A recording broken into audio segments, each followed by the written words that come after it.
Del Evangelio según San Juan. Mas Jesús se retiró al monte de los Olivos, pero de madrugada se presentó otra vez en el templo y toda la gente acudía a él. Entonces se sentó y se puso a enseñarles. Los escribas y fariseos le llevaron a una mujer sorprendida en adulterio. La pusieron en medio y le dijeron: Maestro, esta mujer ha sido sorprendida en flagrante adulterio. Moisés nos mandó en la ley apedrear a estas mujeres. ¿Tú qué dices? Esto lo decían para tentarle, para tener de qué acusarle. Pero Jesús se inclinó y se puso a escribir con el dedo en la tierra.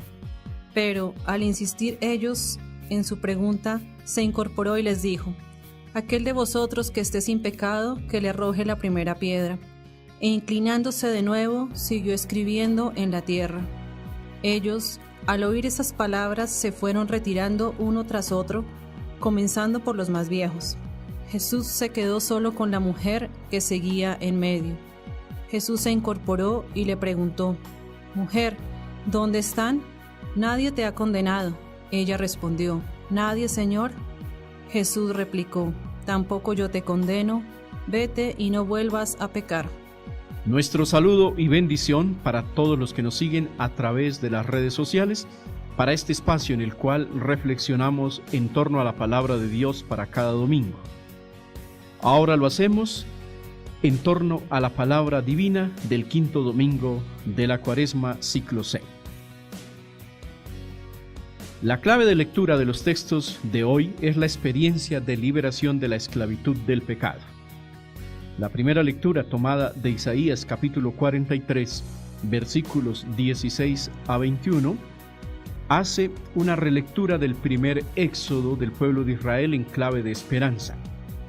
Si la liberación de Egipto ha sido para Israel un acontecimiento fundante de su historia religiosa y política, del mismo modo, el paso de Dios en las diversas etapas de la peregrinación de su pueblo y de toda la humanidad será siempre como una nueva creación que se vive toda vez que se le deja actuar desde el interior. Para que esta palabra eficaz de Dios se haga realidad, se hace necesario entonces abrir las puertas del corazón. Es una posibilidad que abre a la verdadera libertad, pero necesita ser creída. El texto de Isaías se inspira sin duda en la nueva experiencia de la esclavitud vivida por el pueblo de Israel en Babilonia entre el año 586 y el 538 a.C. El retorno y la liberación de tal esclavitud son como una nueva creación para el pueblo de la primera alianza. En la segunda parte del texto, es decir, en los versículos 19 a 21, también hay señales claras de novedad salvadora: un camino en el desierto, ríos en el páramo, la honra dada al Señor por los animales, el desierto lleno de agua. Todo para abrevar a mi pueblo, mi elegido, ese pueblo que yo he formado.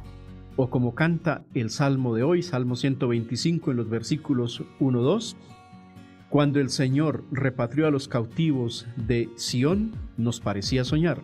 La boca se nos llenaba de risas, nuestros labios de alegría. Por su parte, la segunda lectura, tomada de Filipenses capítulo 3, versículos 8 a 14, nos presenta a Jesús como el supremo liberador de toda esclavitud interior en el ser humano. La declaración de San Pablo: juzgo que todo es pérdida ante la sublimidad del conocimiento de Cristo Jesús mi Señor, lo define con claridad. Sin embargo, el apóstol está consciente de que se trata de un arduo camino nunca acabado. No que lo tenga ya conseguido o que sea ya perfecto, sino que continúo mi carrera para alcanzarlo, como Cristo Jesús me alcanzó a mí, dice el apóstol en el versículo 12. Esta madurez solo puede ser alcanzada con la luz de la fe que ha de ser vivida conscientemente en lo cotidiano de la propia existencia, luchando constantemente en el camino de la conversión.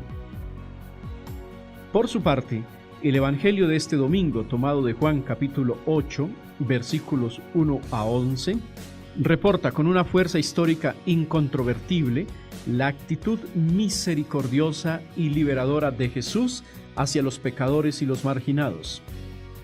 La perícopa está cargada de intensidad. Después de su retiro al Monte de los Olivos, Jesús se presenta de nuevo en el templo y allí enseña al pueblo. Luego viene la parte central del drama, caracterizada por 3 escenas. La primera, versículos 1 a 6, donde la mujer pecadora, humillada e infeliz, es presentada ante Jesús por los escribas y fariseos para ponerlo a prueba al querer confrontar sus enseñanzas con la ley mosaica.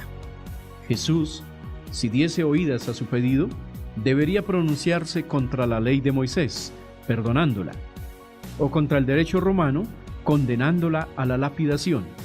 Sin embargo, esta pena estaba reservada solo al poder romano, lo cual lo envolvería en un lío jurídico muy complicado. El silencio pedagógico y el gesto de Jesús. Pero Jesús, inclinándose, se puso a escribir con el dedo en tierra, prepara el desenlace aleccionador que provocará el Maestro y Liberador. La segunda escena, en los versículos 7 y 8, está caracterizada por la serenidad y el silencio de Jesús ante la insistencia de los acusadores. Viene entonces la lección directa al corazón. Aquel de ustedes que esté sin pecado, que le tire la primera piedra, como se lee en el versículo 7b, lo cual rompe las hipocresías y las apariencias del corazón. Y luego, el gesto sucesivo de volver a escribir en tierra, que desencadenará en una reacción entre los acusadores diametralmente opuesta al contenido de su pedido inicial. Llegamos así a la tercera escena, en los versículos 9 a 11, escena que está marcada por la retirada de los acusadores desenmascarados en su interior por Jesús, y el diálogo liberador y dignificante que en el silencio de aquella ribera ahora se desencadena. La conclusión del mismo es la puerta de entrada al Evangelio de la misericordia para aquella mujer. Tampoco yo te condeno, vete y en adelante no peques más. Es la fiesta de la liberación, es la fiesta del perdón total. La palabra de Dios suscita entonces en mi corazón el deseo de hacerla parte de mi vida. Por lo tanto, ahora me pregunto, ¿alguna vez he meditado acerca de cómo Dios puede cambiar hasta los corazones más pecadores y alejados de Él? ¿Qué me enseña la afirmación de Jesús? Tampoco yo te condeno, vete y en adelante no peques más. ¿Me agrada vivir criticando y condenando a mi prójimo? ¿Qué actitud de vida cristiana me sugiere el silencio de Jesús ante las acusaciones contra aquella mujer pecadora? Concluyamos diciendo que la escena de la mujer adúltera deja una lección clara para todo discípulo y discípula misioneros.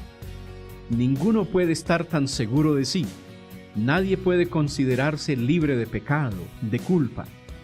No tenemos derecho a condenar, solo a perdonar, pues todos estamos envueltos en la fragilidad del pecado.